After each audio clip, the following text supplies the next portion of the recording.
Assalamu alaikum, everybody. I think we're going to jump in. We were expecting a bit of a larger turnout, but midterms are coming up, and there are a couple of other events starting today, so maybe people will start flowing in while we get started. Typically, here is already familiar with what we do, but this is our research seminar, our fifth one so far, under that, and then our second one for this semester. Today we're going to be talking, or I'm not going to be talking, our presenters are going to be talking about public health. So we'll have a quick recitation by our brother Mahmoud. Set the tone, the theme, the pace, whatever you want to call it, properly. I'll go through a couple of announcements. We do have some other events. Again, everybody here is probably familiar, so I'll try and get through them quickly, and then we'll jump right into our presentations, inshallah. So, pass it over to Mahmoud.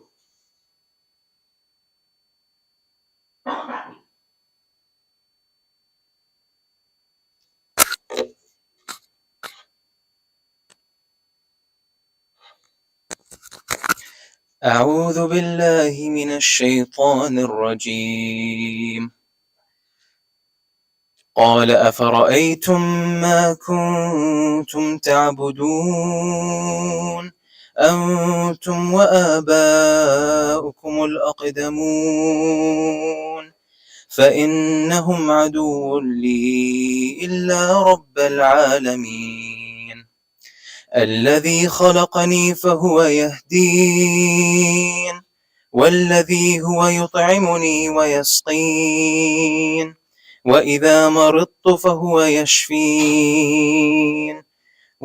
والذي يميتني ثم يحيين والذي أطمع أن يغفر لي خطيئتي يوم الدين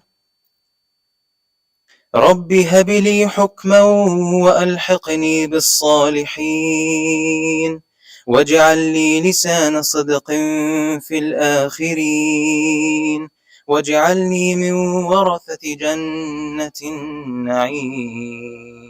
سبحانك اللهم وبحمدك. Mahmoud. Always beautiful voice, beautiful recitation. Jazakallah khair.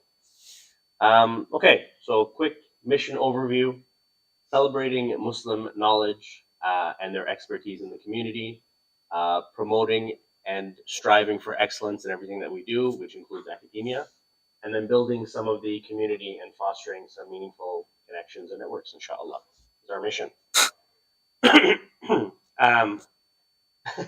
We do have another event scheduled for next week. I will pull this up again at the end. Might not be best to do it at the start, but it is more informal, I should say, more dialogue based, less of a presentation and more of a back and forth between the audience and the presenter. Our first one went very well, inshallah, and we're excited for our next one next week. And then we also have our newsletter and our LinkedIn. I will also put these up at the end. Our speakers today are going to be Bara, Sabeen, and Sanaa. I hope I didn't butcher any of the names. I don't think I did, but if I did, correct me later. And then I'll let them go in depth onto what they're presenting. With Bara going first, inshallah. Pass it over. Thank you.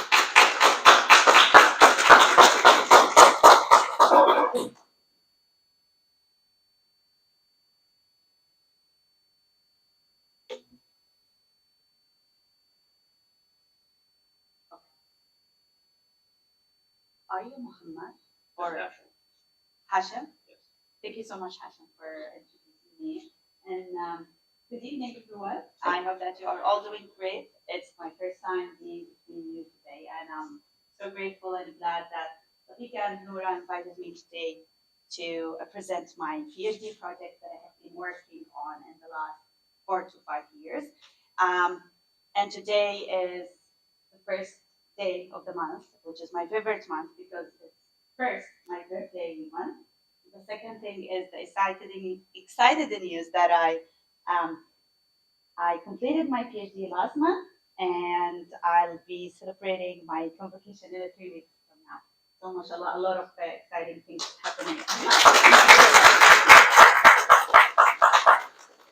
seems that you have a lovely community that I missed. So inshallah, you'll see my face more frequently.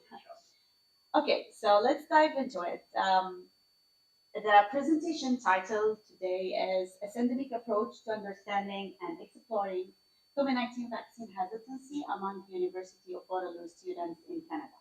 Again, my name is Bara AlShurman, and you pronounce my name very correctly. I now hold a PhD degree in public health with a specialization in epidemiology and base statistics.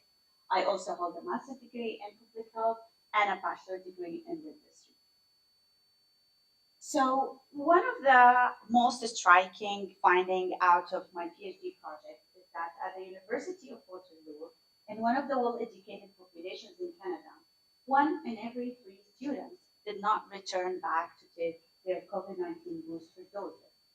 And that despite the fact that nearly every student took their primary dose. So this could be enough to say that education alone did not protect this group from being doubt about vaccination. And that raised a bigger question, which is what does shape vaccine decisions once the pressure of mandate is gone? The initial response in Canada to COVID-19 vaccines was quite strong. Around 87% of Canadians received their COVID-19 primary doses. However, this percentage dropped to nearly only half of Canadians received their booster doses, and this percentage even dropped to 40% among those who aged 18 to 39. And that made me question why were so many willing to take their primary doses but not booster doses. Is it just only because of vaccine mandate policy, or is it related to other factors such as growing vaccine hesitancy over time? When we say vaccine hesitancy, it was defined by the Public Health Agency of Canada as intermediate position that lie on a continuum that range from full acceptance to full rejection. So people who are hesitant lie in the middle of this line. So they might accept some vaccines, refuse some, or delay others. Also, vaccine hesitancy is not static, which means that it changes as the context changes. For example, at the earlier stages of the pandemic, people were hesitant about the mRNA technology because it's a new technology and they wondered how these kind of vaccines work. Later on, during the booster doses stage, people they started questioning the necessity of these doses and they started to change their risk perception. They started also to question the long-term side effect of taking COVID-19 vaccines regularly. And finally, they had a burnout of the long pandemic period and what they call it the pandemic fatigue. So all these together comes to the fact that now we have two conditions in our hand. We have the COVID-19, the disease itself, which is amplified vaccine hesitancy by the misinformation, by conspiracy theories, and political polarization. On the other hand, we have vaccine hesitancy, which was considered a social epidemic because it has an epidemic-like characteristic. Because vaccine hesitancy can spread through social contagion or peer influence. It can even cluster within communities in a way similar to an infectious disease. So my hypothesis here that we have two conditions that their interaction and existence together can create adverse health outcomes. And this brings me to the syndemic, which was the main term that my thesis was built on. It has a theoretical framework, and the main idea is with this framework is that when we have two epidemics, the interaction of them in worsening adverse health outcomes is larger than the sum of their individual effects.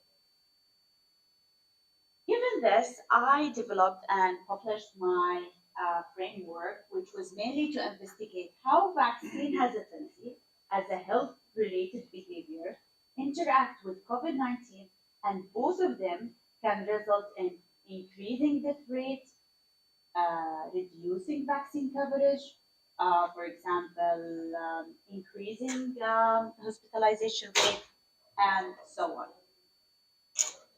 So the main two objectives out of this project was first to identify the factors associated with COVID-19 vaccine hesitancy and also to study how vaccine hesitancy changed from primary doses to booster doses. The second one is to assess the syndemic interaction between COVID-19 and vaccine hesitancy and how both together impacted the uptake of booster doses. To achieve these objectives, I ran a cross-sectional study. I used a questionnaire, and this questionnaire was distributed online to both graduate and undergraduate University of Waterloo students in winter 2024. Once I collected the data, I got around 4,400 responses. And here are the main key findings from that data after I analyzed it. So as you can see here, this percentage represents the delaying COVID-19 doses, booster doses. So delaying COVID-19 booster doses among University of Waterloo students was nearly 3 times higher than delaying the primary doses. Also, for refusing COVID-19 booster doses was nearly 5 times higher than delaying primary doses. When it comes to the hesitancy, the percentage of hesitant students toward booster doses was nearly double the percentage of hesitant students toward primary doses. When I asked the student about whether they took the primary versus booster doses, the first one, because obviously it was mandated the primary doses, around 98% of students took their primary doses. However, only 66% of them received booster doses, and what is more concerning is that only 33.8% received their flu vaccine. Also, when I investigated and examined what are the factors that was associated with increasing vaccine hesitancy over time, I found that women were more hesitant than men. Also, I found those who were unlikely to follow governmental recommendations were more hesitant than those who followed government recommendations. Interestingly enough, I found that those who have no religious beliefs were less hesitant than those with religious beliefs. And also, those who were not impacted by university mandate were less hesitant than those whose decisions were impacted by the mandate. This is what I studied about the interaction. So when I studied how vaccine hesitancy change over time or if it's increasing over time, I found that the largest increase in vaccine hesitancy over time was among those with younger ages, those who were not hospitalized due to COVID, those with low perceived risk of getting COVID, those who did not take flu vaccine or did not take meningococcal vaccine. And here are other interesting findings about the booster uptake. What are the factors or the risk factors that reduce the booster uptake? First, I found that increased vaccine hesitancy over time reduced booster uptake by 23%. Also, not following public health guidelines reduced booster uptake by 52%, and those who believe in conspiracy theories were less likely to take booster doses by 78%. So now what we can do with all these findings? I think we can come up with multiple recommendations, especially for campus supported students. I believe that the students can benefit from having drop-in hours where they can ask their questions privately about vaccination. And also we can have a vaccine ambassador program where student or trained student can talk confidently about vaccines with their peers. In this project, I used a scale or a measurement tool to measure vaccine hesitancy. And I believe that we can use this scale or measurement tool to measure vaccine hesitancy and flag early drops in vaccine confidence and act accordingly. And lastly, when it comes to promoting vaccinations or creating vaccine communications, universities should also engage students and take their opinion about this. One of the most central takeaways out of this project is that students are not homogeneous group, which means that when it comes to design communications about promotion, about vaccine promotion, we should address each of these groups' concerns. For example, if we want to talk with students who are hesitant about vaccines, I think we should stress on the fact that vaccinations are important for social benefits, for protecting your loved ones, senior professors, grandparents.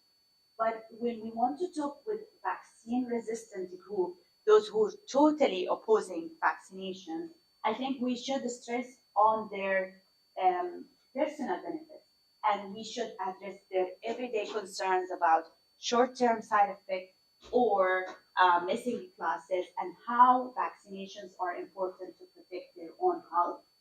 And lastly, for disengaged, those who just they are just lazy to take vaccinations, I think they're gonna benefit from having personalized and well-timed reminders.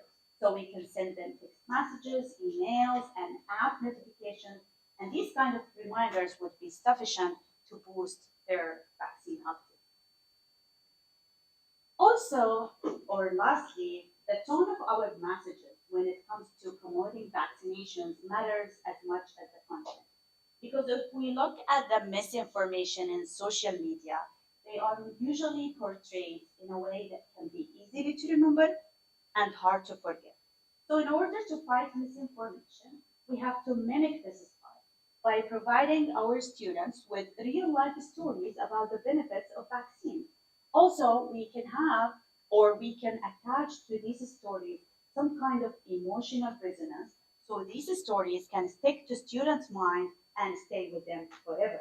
We can also support our media or posts with visuals, videos, animations, or even peer-to-peer conversations to get the most helpful outcome of this. I think with that, my presentation comes to an end. Here is the list of preferences to those who are interested. Thank you so much for your listening, and now I can open the floor for your questions.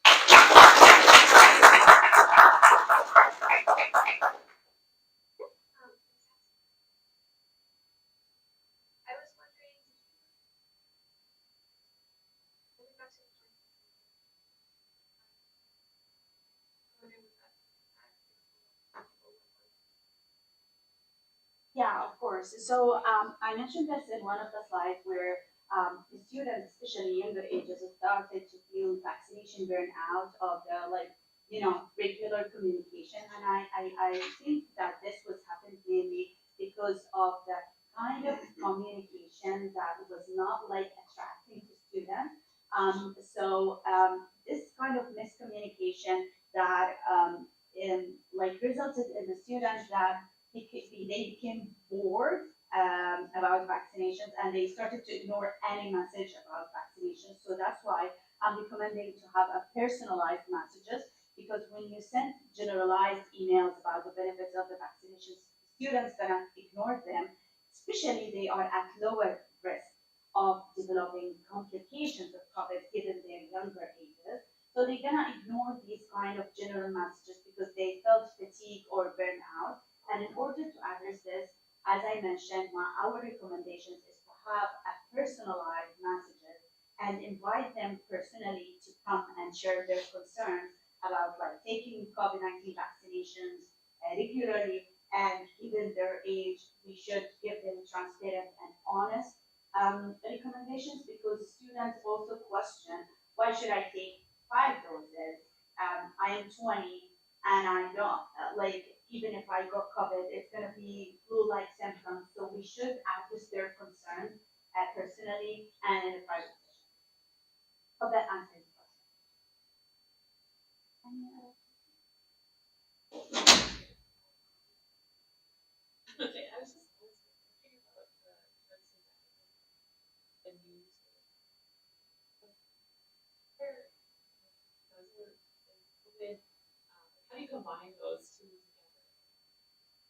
Like, you could expand on that a little bit. Yeah, that's a great question. So, like, if we wanna just go back to the, like, let's say the foundational terms of these. So, first of all, like, we have the endemic. So, the endemic is something that happened or an outbreak that happened within just a small region area, and like malaria in South Africa. So, it's consistently present in a small area. This is called endemic. And then the second one is the epidemic. So, the epidemic is an outbreak that happen at a larger scale, like affect multiple countries. If you remember the measles outbreak in North America, so this was considered an epidemic.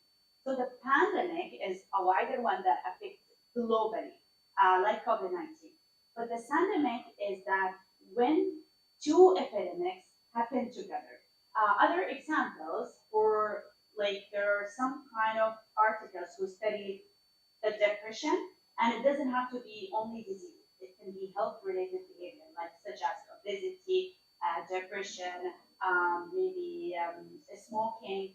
So when two epidemics happen together, how the existence of these two epidemics amplify and worsen the adverse health outcomes. So when you have one epidemic, like we saw in the COVID-19, like one pandemic alone, it's already exacerbating everything, like the financial burden, the misinformation, the political polarization, vaccine hesitancy as well. But also, if we add on top of that another epidemic, how this can also multiply and amplify the adverse health outcomes. And from that lens, they came with the word syndemic, that it's a next level to the pandemic. Thank you for your question. Great presentation.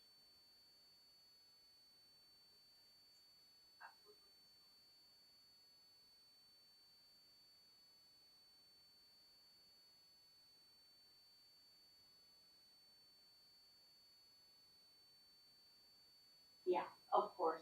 So that's a great question. So the earlier stage that I started with is to develop my syndemic framework. So in order to validate a framework, you have to test it on multiple populations. So this is the first population that I tested my framework on. So my future plan is to apply this syndemic framework and test it to other populations, such as older adults. And the expected outcome, I'm pretty sure that it's going to be different than younger adults, because now I'm dealing in this project with a group that they are highly complacent. Highly complacent means that they are at lower risk of getting COVID-19. But what if I apply this framework on older adults or seniors who are at higher risk of getting COVID-19? Then maybe the initial answer would be the concerns of them going to be different. So students here, as you mentioned, they felt burnout or fatigue.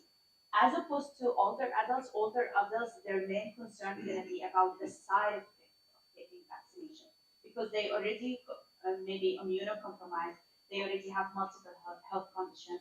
So the main concern is going to be about, if I take more than 3 to 4 vaccinations, how this gonna affect my health.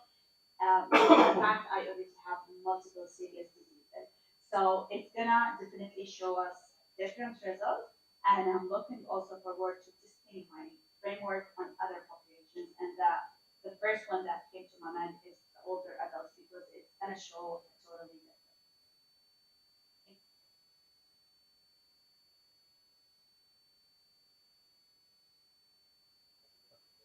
Great presentation.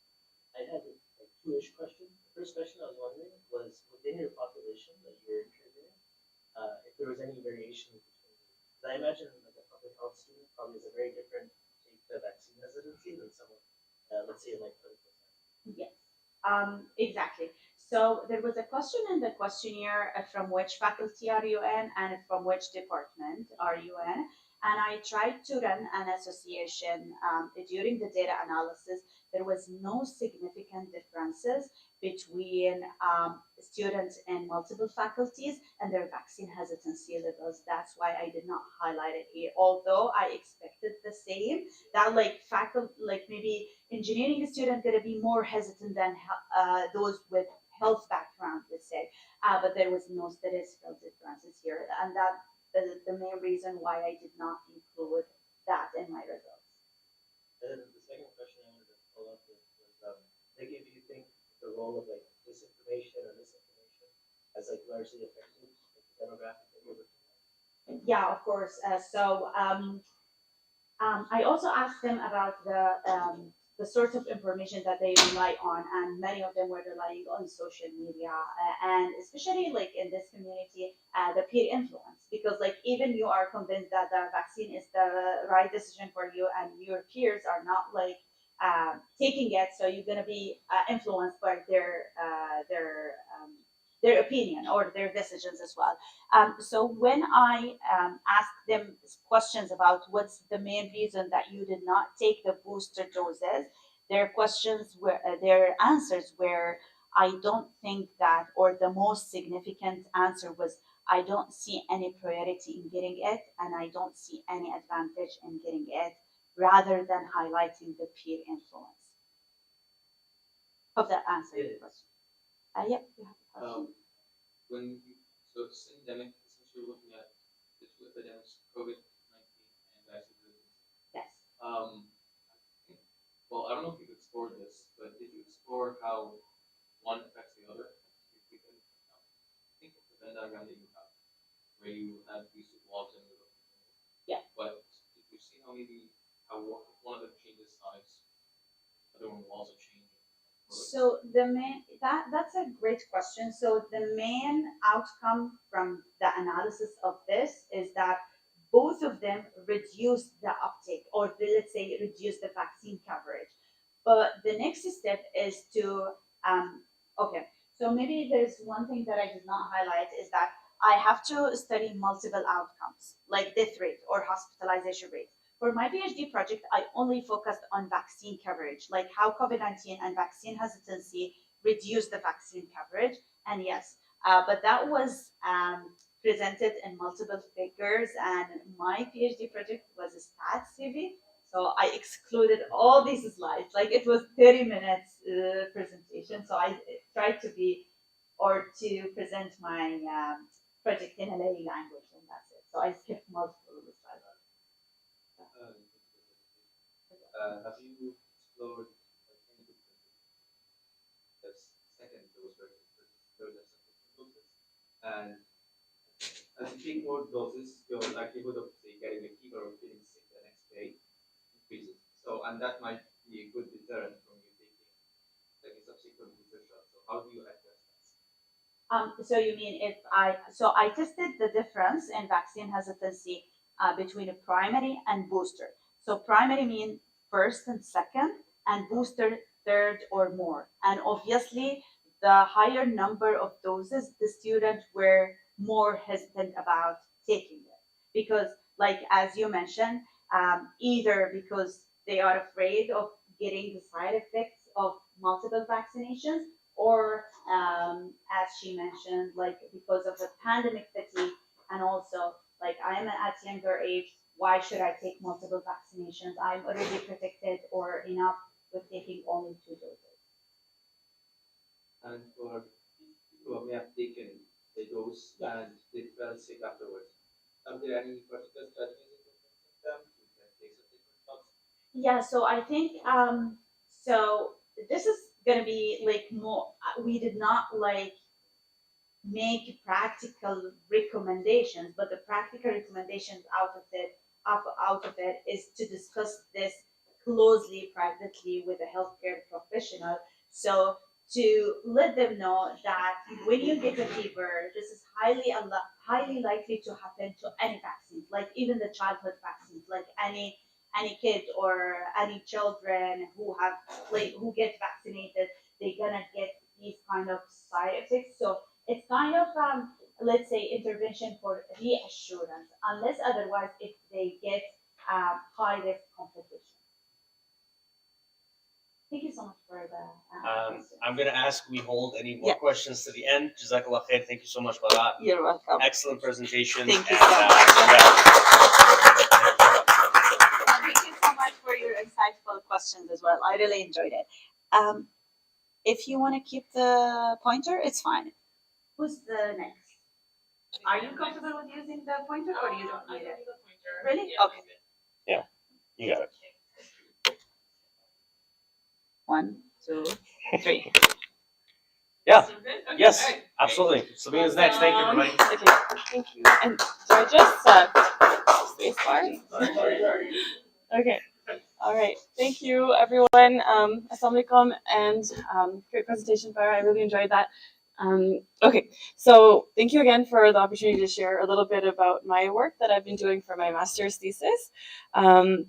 It is very much a work in progress. I'm not done yet, so I'm sort of like trying to wrap things up and in the middle of things. So this part, I'm going to share what I have so far. So for my research, I did an evaluation of the region of Waterloo Public Health's Warming, Cooling, and Clean Air Spaces Network. And I also use that evaluation as an opportunity to explore intersectoral collaboration, which is something that's really relevant to public health. So climate change adaptation is super important. It's an important topic because we know that even if we reduce greenhouse gas emissions, we're still going to feel some of the effects because the trajectory has, like, the ship has sailed, right? So we're sort of in it right now. Anyways, let's move on. Oh, how do I click something, or I think you're good. It just takes a second. Okay, so just a little bit about me. I thought I'd share. I have a background in biology and writing at my undergrad, and I also went to Teachers College to become a teacher, and I'm currently still supply teaching, but I'm also hoping to shift to something in public health, and that's kind of what brought me to Waterloo to explore climate change a little bit deeper and the public health space a little bit more.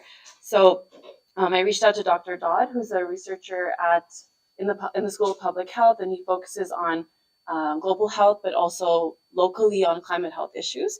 And so, I've had I'm near the end of the program, but it's been a great program in terms of exposing me to different qualitative and quantitative methods, and it's just been an interesting time.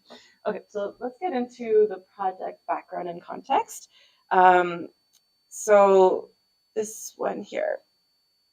So as I mentioned, my research project was primarily an evaluation-focused project. I was looking at how the Waterloo network is functioning, and how it's working for the partners. Just to give you a little bit more background, the WRCAN, or the Waterloo, the acronym for that network, the WRCAN, I might mention it a few times. It's a group of organizations, most of whom are able to provide spaces to the public in the event of an extreme heat or cold or poor air quality situation. And so they're providing this these supports for the general public, and this network sort of connects them together to sort of coordinate things a little bit better, have people talking to each other, and maybe fill in any gaps that are there. And so Region of Waterloo Public Health wanted to understand how this network is working. It's been going on for 15 years. We've never done an evaluation, and so the purpose was sort of to understand that a little bit more. I think I might have skipped a question. If I go back, and that what I was talking about was kind of about this. The main research question I hoped to answer was, what are the facilitators and barriers to intersectoral collaboration in a public health-led community-based climate adaptation? So that was kind of like my anchor in terms of, what am I trying to do? What do I hope to achieve at the end of this, at the end of the project? Okay, so now I can go to the next slide. So just a little bit of background and context. So we know that climate change poses severe risks to planetary health. You might have heard of the planetary health, the boundaries of planetary health, right? And so if you reach tipping points, then it sort of goes to a point of no return. And so it's just it's a serious thing. We want to avoid that. And it's only relatively recently that public health has declared climate change as an emergency. So the importance of addressing it at the population level is fairly new. So even though we know climate change has been happening, different sectors have been trying to address it, like public health and climate change is sort of still relatively new.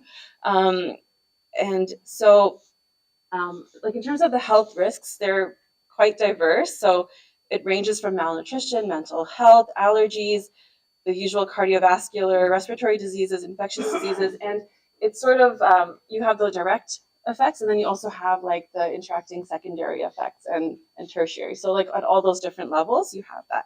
And then Canada is particularly vulnerable. We're warming at twice the average, the global average, and then the Arctic and other like the North would be affected even more.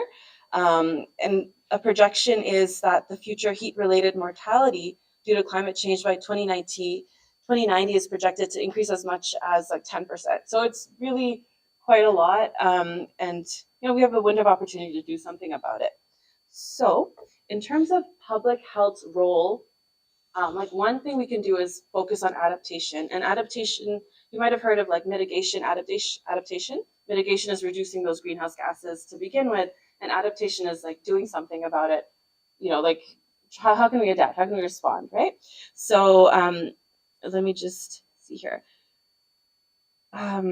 So like just like a little bit of background. I'm not sure, everybody might be coming from different backgrounds, but public health, it's all about preventing disease, prolonging health, and thinking about it at a societal level. And so there's documents that kind of outline what are the essential functions of public health. And all of those 6 essential functions can be connected to climate change activities. And just to give you one example of what public health can do in relation to climate change is like health and vulnerability assessment. So that is something that is happening.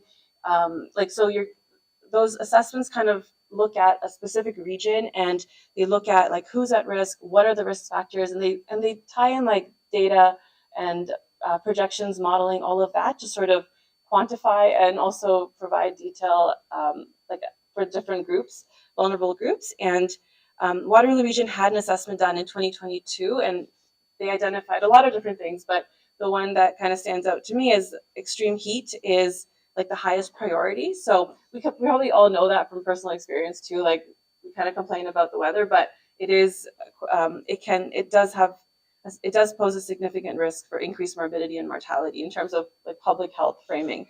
Okay, so other examples are creating heat alert systems and also improving urban green spaces. There's a lot that people do. There's a lot of work that's being done.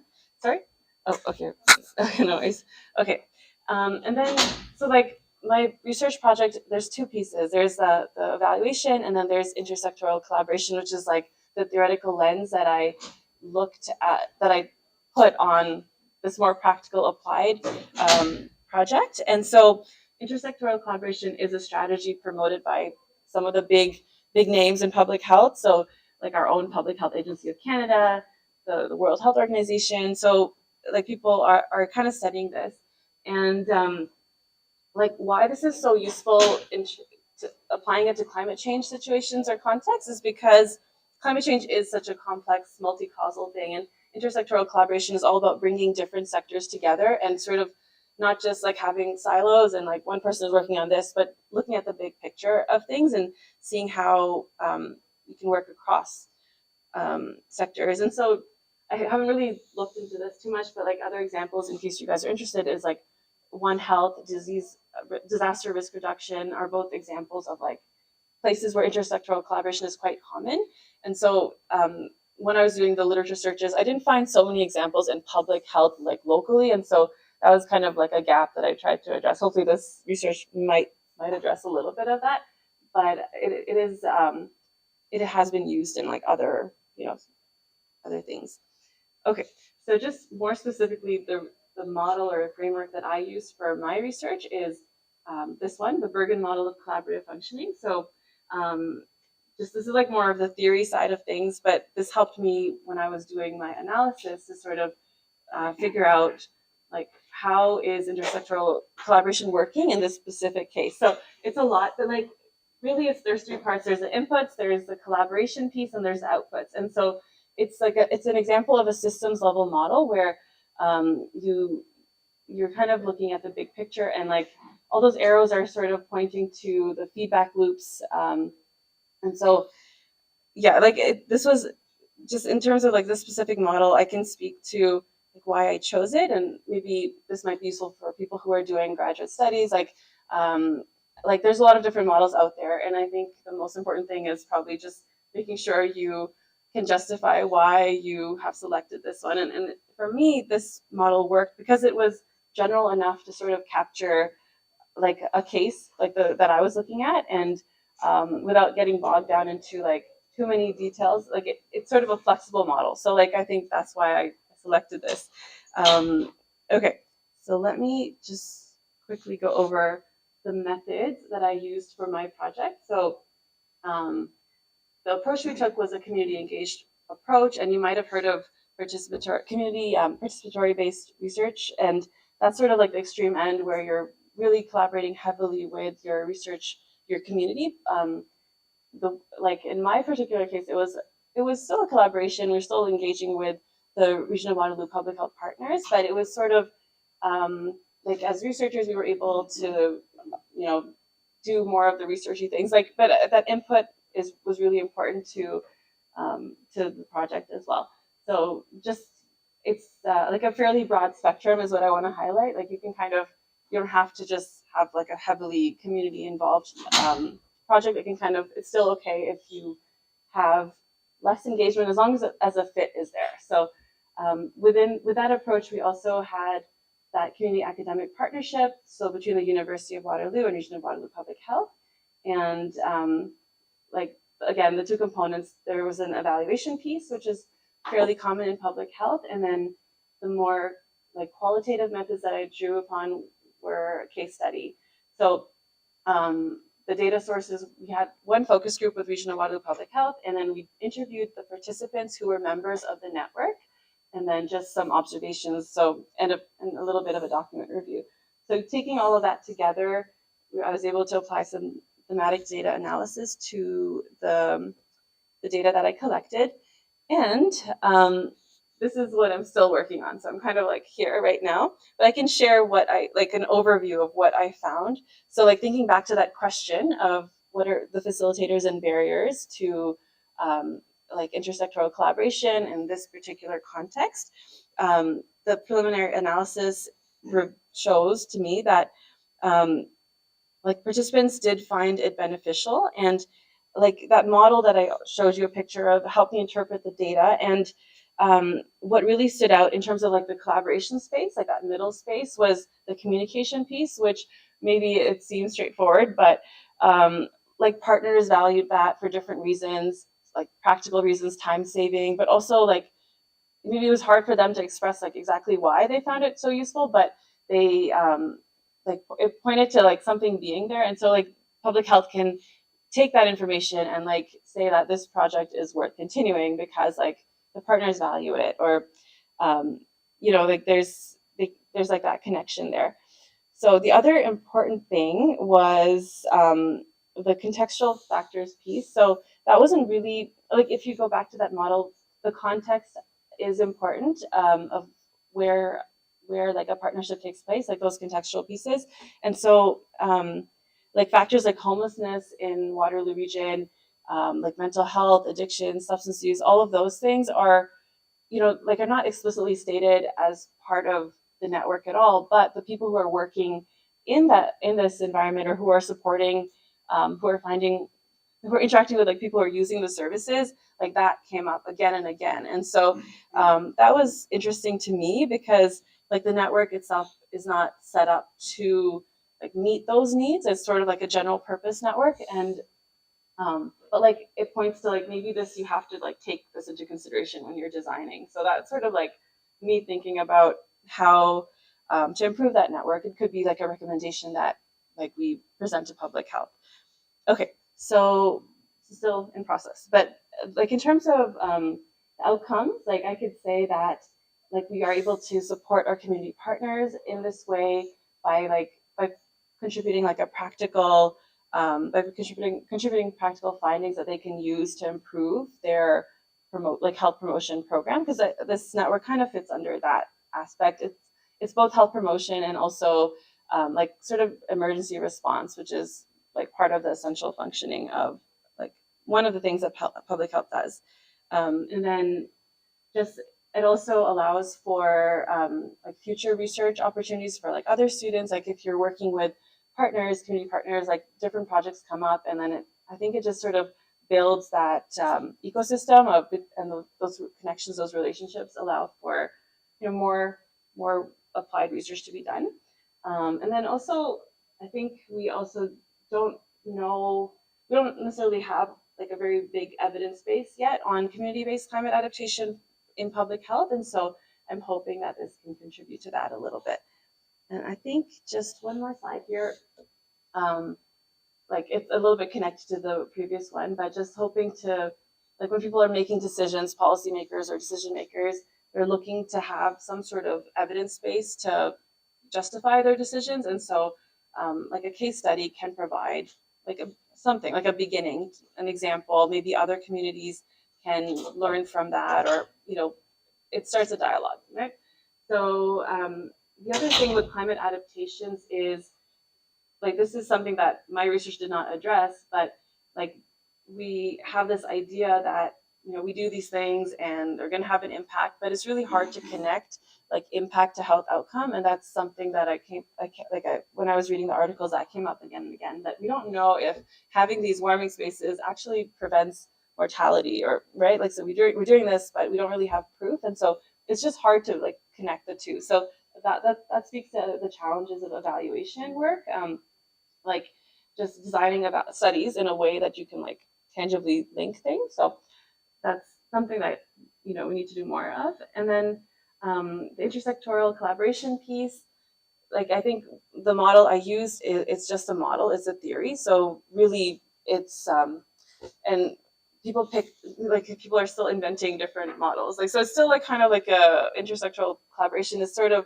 a really big thing. And again, it's difficult to study because it's there's many pieces to it, and the more work you do on it, the better you can understand it, because it is a pretty powerful thing. Like in health in all policies is another example of like a strategy that's advocated for, different organizations are pushing for it, but like how can we support that, how can we justify using it, like just with more evidence and research on that. So anyways, that's it from me. Thank you so much. I'd be happy to answer questions.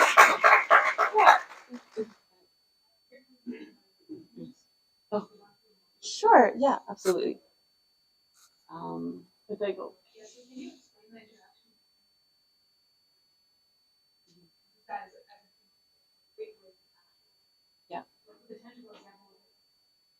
Sure, I can speak to this a little bit more. So the way I use this model was, so initially the way it actually played out is I didn't know I would be using this model for like the theoretical basis of it. So when we were designing the study questions, interview questions with the participants, I didn't have this model in mind. Like I had a general sense, I had started looking for theoretical models, but it was sort of this iterative approach of, okay, I'm going to develop the questions. We had like evaluation questions in mind. Like we know we want to find out what's working, what's not working, like the big picture. And like what's working, what's not working is another way of saying facilitators and barriers. And so we had that in mind, but I didn't connect my questions directly to this.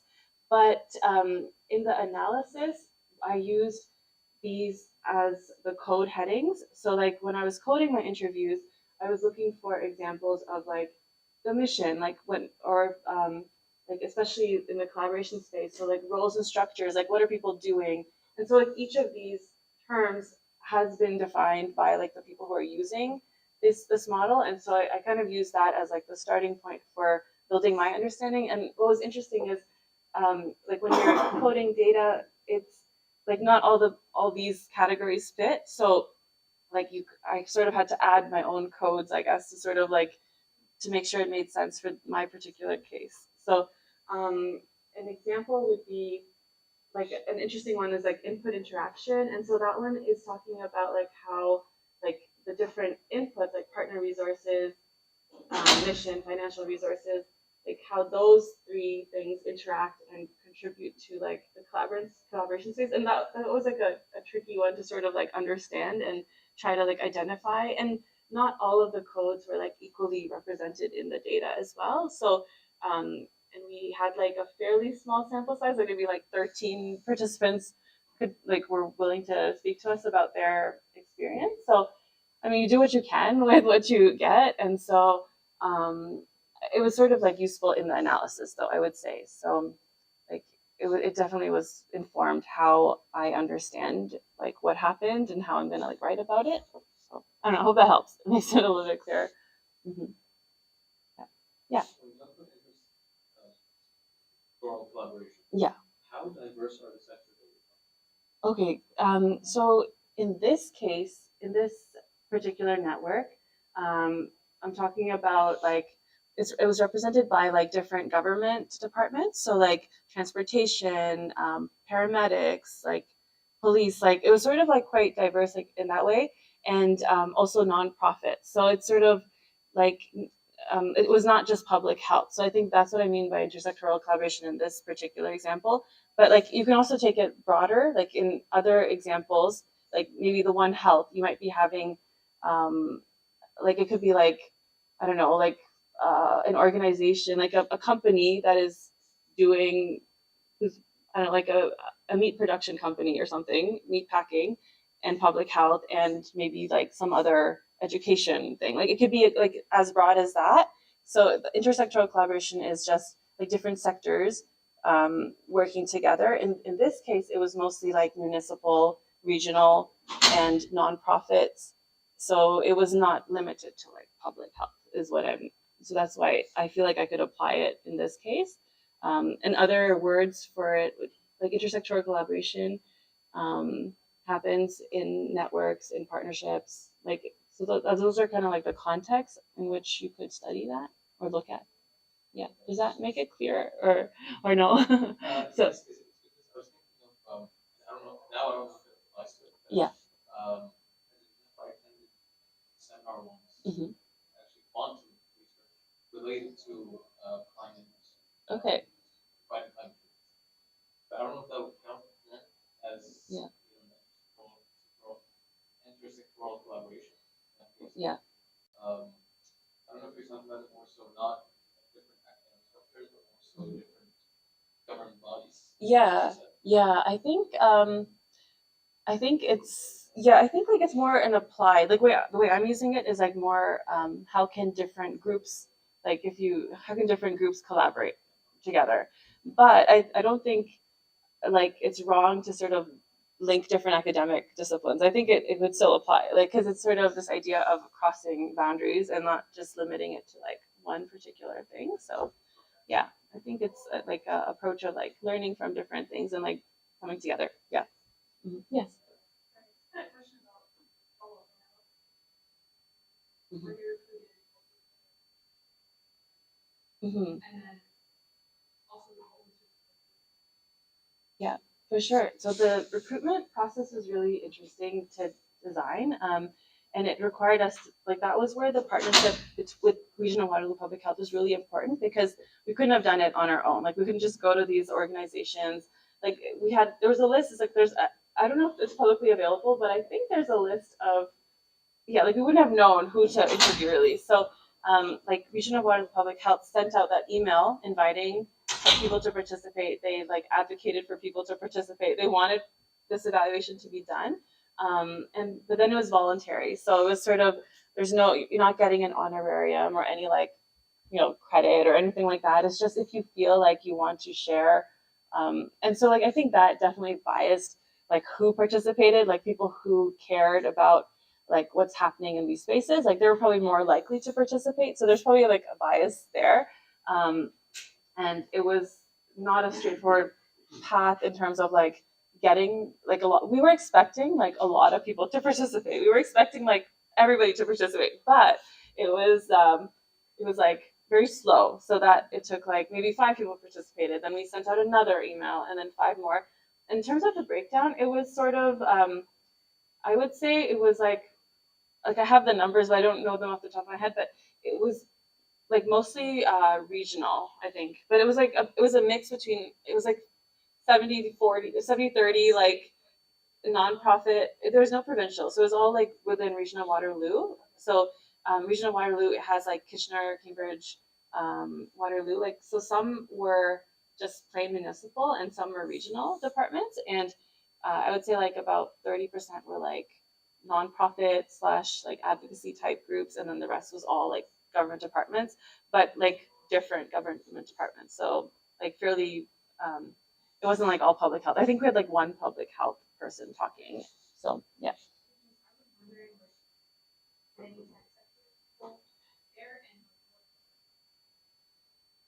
Yeah. Yeah. So that's a good, yeah, that was a good point. Like, who was not there at the table and who didn't share. And I don't think we had any like tech people. No, I think the closest was like someone talking about like climate solutions, like or sustainability. Like, we had a couple of people talking about sustainability like broadly, but not really, solutions like that. It was very much focused on like the like just the spaces itself, like the public spaces. So that's another thing. Like the network is able to provide. It's not really doing anything per se apart from connecting people. So it's very much like organizations are already doing what they're doing, and but like that coordination, talking to each other is sort of what the network adds, I think. Yeah. Mm-hmm. Any other questions? Yeah.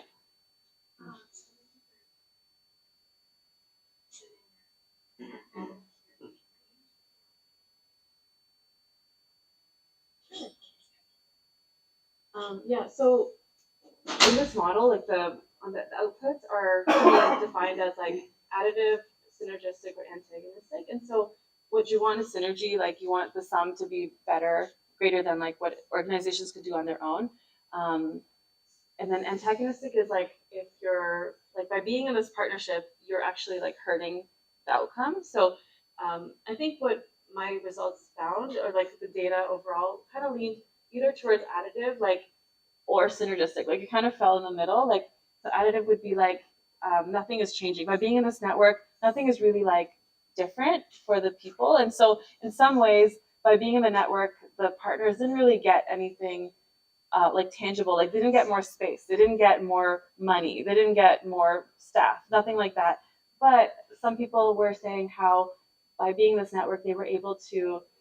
They have this peace of mind that okay, like our place is closed, but like there's this other location that has space available, and so like there was that synergistic piece there. Like like if they weren't part of this network, maybe they wouldn't know about this, or they wouldn't have that like overlap of services. Like there's that coordination piece there.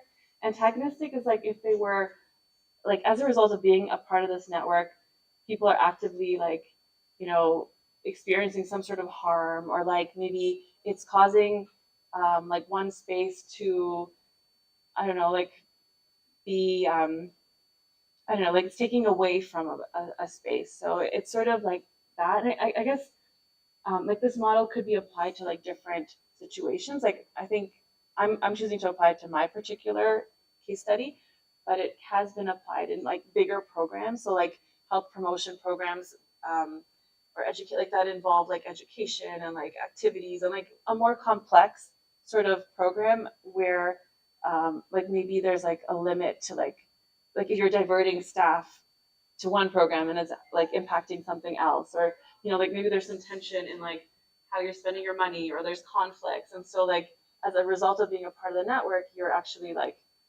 your organization is suffering. So it's sort of like in other contexts it might be more applicable too. So yeah. Okay. All right. Cool.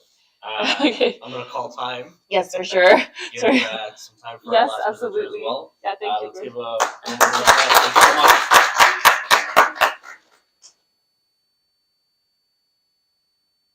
And yeah, that's over to Sanaa. Sorry, to speaker notes. Oh, yes. Oh, It's all good. You got him? yeah, just need to. Oh, yeah. Oh, amazing. Thank you. Sorry, I'm just gonna check how this works.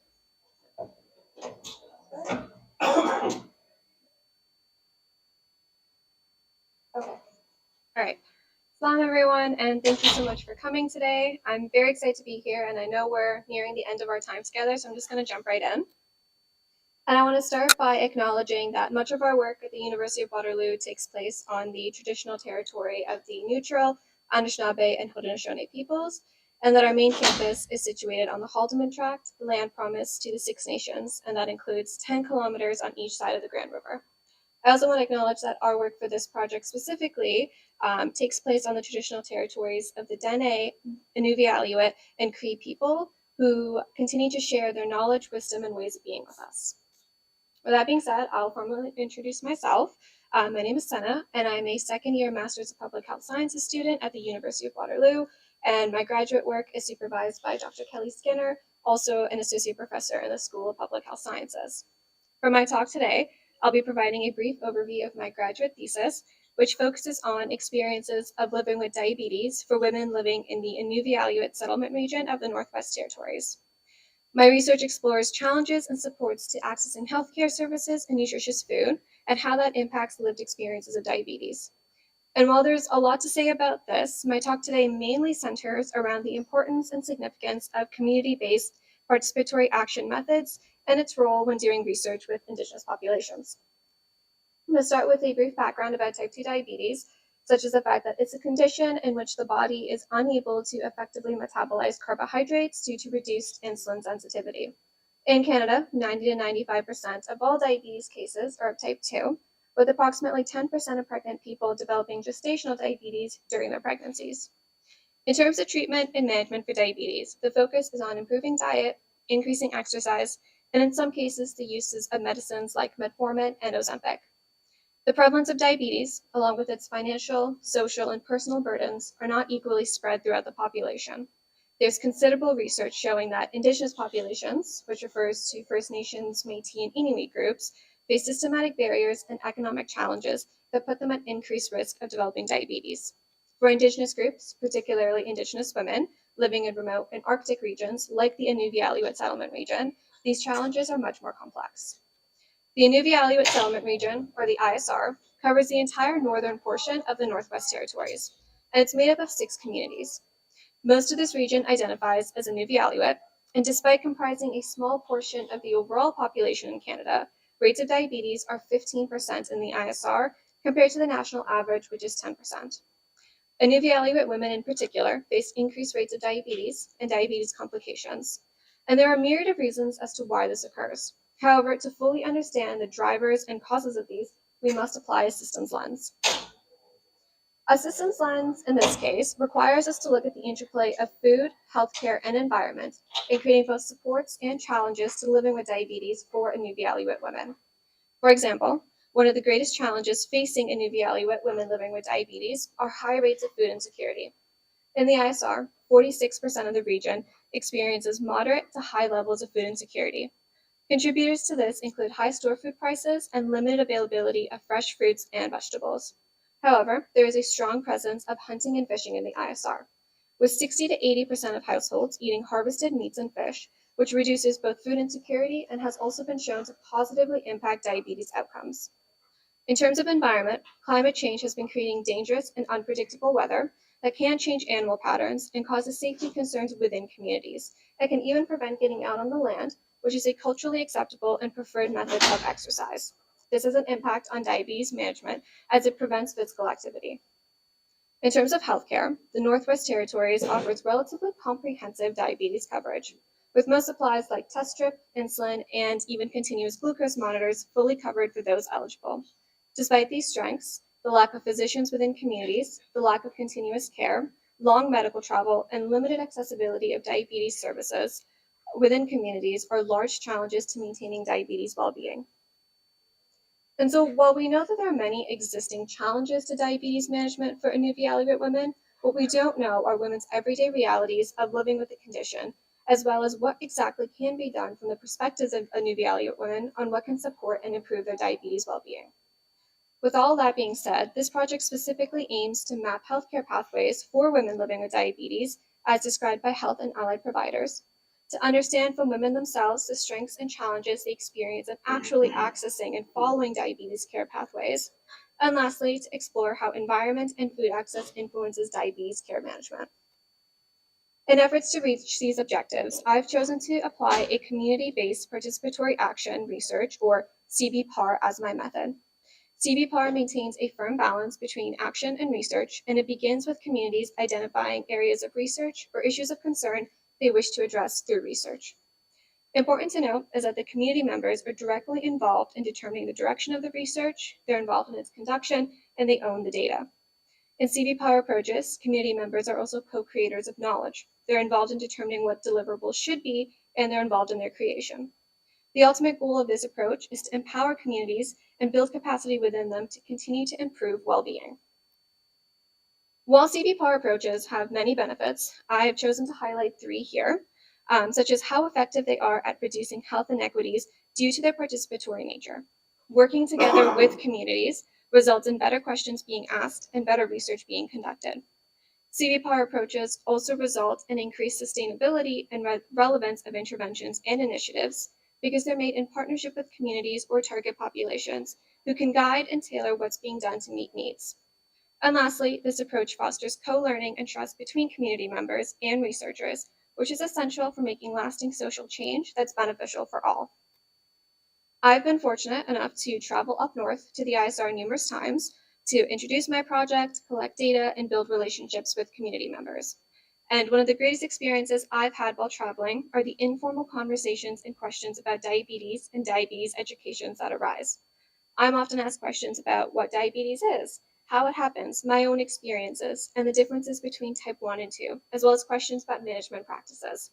These informal conversations are absolutely key for building connection and trust with communities, and they really set up projects for success. These conversations, my willingness and honesty about what I know and what I don't, made it so that people felt more empowered in terms of their understanding of diabetes. It allowed us to learn about and from each other, and it also contextualized the research as something more concrete. It also makes community members more comfortable in asking critical questions of your research, such as, in my case, why the focus on just women for this project? What will happen with the data gathered? How will it be used to support the community? Through this experience, if I can share what I believe to be the most essential part of doing research with communities in the North, is that it's to work with communities for communities, and engagements with local corporations and committees is an excellent way to ensure that the work is aligned with community values and truly beneficial to the people who are most affected. As part of my CBPAR approach, I'm undergoing a process of co-analysis, in which I work with a member of the community, such as my community research lead, or CRL, to review transcripts and code together. By coding together, I mean asking my CRL, if you had to explain this interview quote in a short phrase or word, what would you say? Doing this allowed us to generate codes together, and using chart paper and sticky notes, we explored the connections and overarching themes between the codes before reviewing an initial codebook that I had drafted. This generated more conversation on the wording of codes, it moved them into different categories, and it helped identify emerging themes, all of which I used to amend that initial codebook. This process is a fantastic way to get richer and deeper insights into your data, and it allows you to be reflexive about the work you're doing. It helps you to check your own biases and think more about how your positionality and researcher subjectivity influences your perception of the data. Another critical aspect of this research is the co-creation of a diabetes resource made by communities for communities.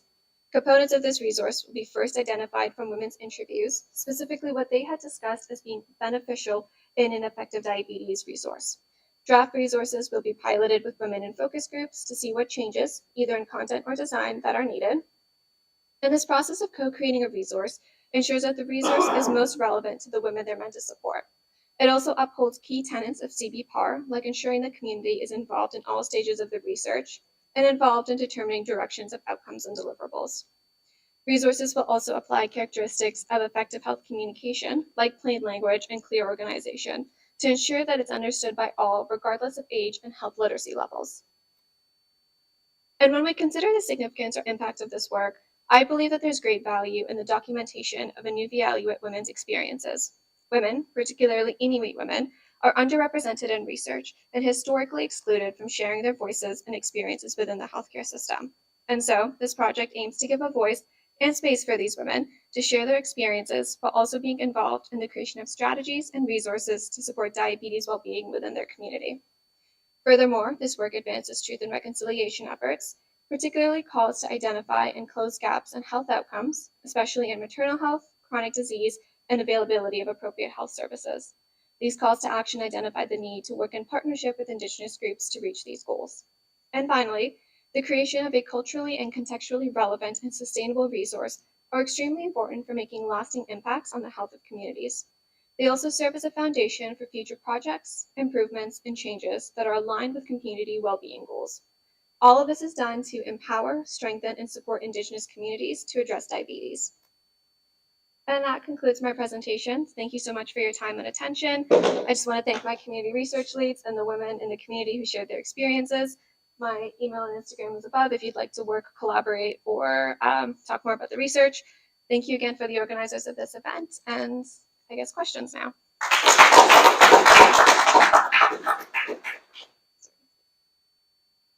Anyway, awesome presentation, by the way. I just had a question, like, if the theme of distrust towards, we're taking a systemic lens, right? Yes. So if the theme of distrust towards the healthcare system in general came up and how that affected people's approaches to recovery, like whether they, for example, would consider less taking shots of insulin and favor like just changes in diet or more indigenous based. Yeah, that's a really good point to bring up. And distrust in the healthcare system is a very significant thing that did come out of the research. And I found that it led really to a disengagement with the healthcare system. If you don't trust the people who are giving care to you, if you don't trust them to respect what you're saying or to believe what you're saying, you're not going to go and talk to them about your health condition. You're not going to talk to them about when you need more insulin or how your blood sugar is doing. And as a result, people weren't really able to take care of themselves. And when it comes to food, there's like a larger issue of not being able to have fruits and vegetables. A lot of the times the store up north, it would be empty for weeks. There would be nothing in the shelves. And if something did come, it was spoiled or rotten. And if there is something, it's like $25 compared to like $5 that we would pay here. So there's a whole host of issues that kind of influence people's ability to manage their diabetes. And unfortunately, it's getting to a point where people aren't able to manage their diabetes. And where you perceive as part of that group. Oh, as like a healthcare professional? No, I think one of the things that I really did before starting my interviews is that I disclosed that I myself have type 1 diabetes. And so it really kind of gave me a sort of insider status with my participants where they were able to be like, oh, so you have diabetes. But I am forming new, I want to call them biases,